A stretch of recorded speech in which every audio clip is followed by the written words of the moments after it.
So how are we going to lead others if our life is a mess?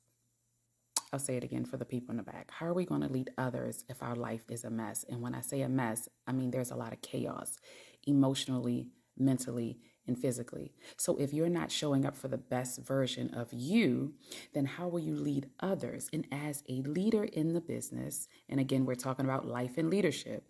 As a leader in the business, your team looks for you for confidence, motivation, inspiration, and the vision of the company.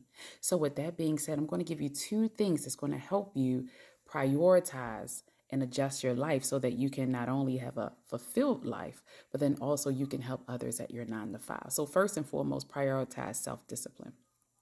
What does that mean?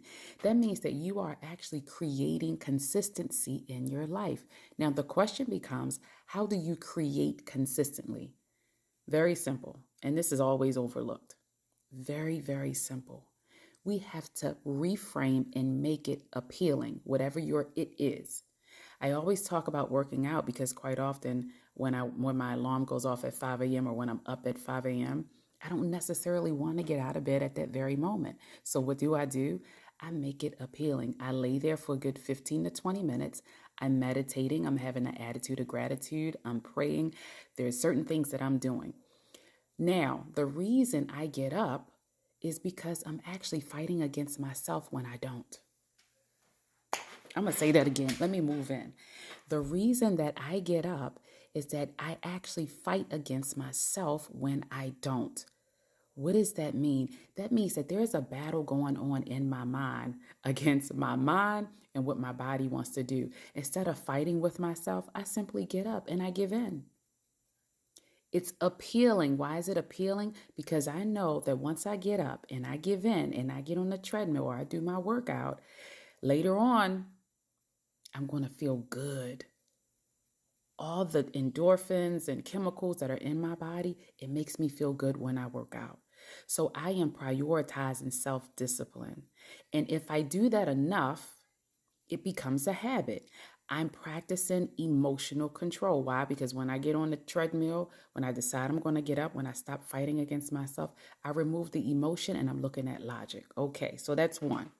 I'm no longer overwhelmed. I'm being consistent. I am now starting to be disciplined. Number two, invest in personal growth.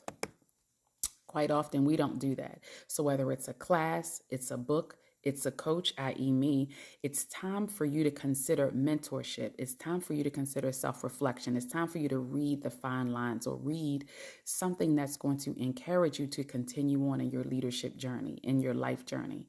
So when we start with self-mastery, what it does is it helps us to appreciate that we can help other people. Okay. My name is Dani Sheldon, your favorite life and leadership coach. This is the series that we're doing, Life and Leadership. We're going to talk about a number of things, but first and foremost, what do we have to get together? Ourselves. We cannot be in chaos and expect to go to work and lead a team. So with that being said, like, follow, comment for more, and let me know what are some things that you do within your life and or leadership that helps you to prioritize, that helps you to have self-discipline, that helps you to have personal growth. Have a good day.